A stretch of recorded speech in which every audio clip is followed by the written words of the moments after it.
Күн сайын мыңдаған хат, жүздеген қоңырау, үзілмейтін бақылау және артыңыздан қалмайтын көлеңке. Көпшілігіміз мұны романтикалық фильмдердегі ессіз сүю, не сезімнің сергелдеңі деп қабылдауға дайынбыз. Бірақ бұл махаббат емес, бұл сталкинг.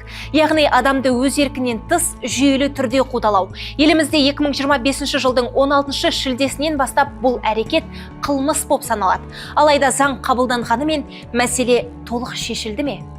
2 ай бойы сталкинг құрбаны болдым.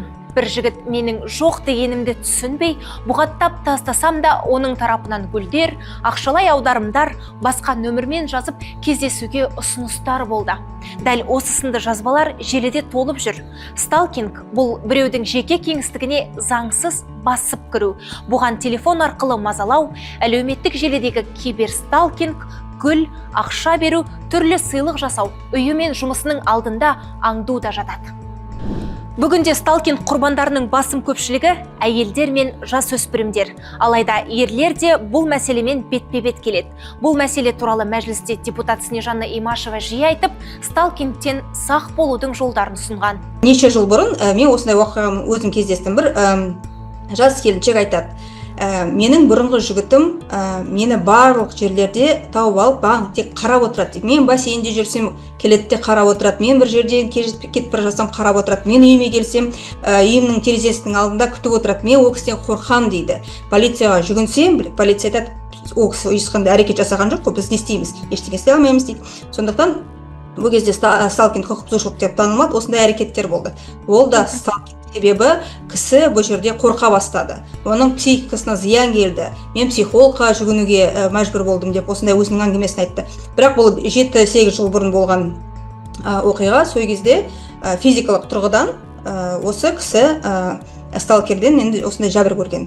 Онлайн сталкинг болса, әрине бұл түрлі скриншоттар, қоңырау шалғандар, дауысты жазбалар,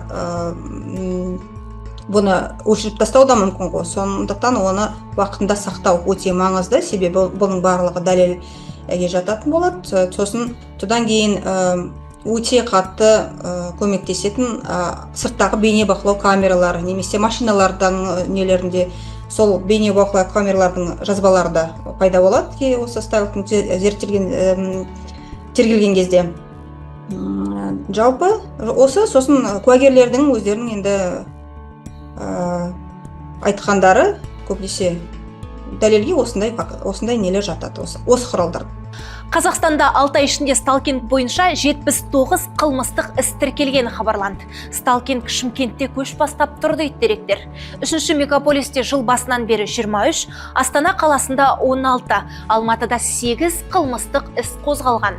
Павлодар және Қызылорда облыстарында 7, Абай және Түркістан облыстарында 3, Алматы, Батыс Қазақстан, Қарағанды, Маңғыстау және Солтүстік Қазақстан облыстарында 2, ал Шығыс Қазақстан мен Қостанай облыстарында бір қылмыстық іс тіркеліпті. Әйел жоқ десе, бірақ ана еркектер қоймай, оның мазасын алып, SMS жазып, подъездің алдынан күтіп алып, қорқытып, енді былай ашық айтқанда өмір бермесе, онда әрине біз бәрін дәлелді жинап, жазалау бойынша осы қылмысты орта дәрежелі қылмысқа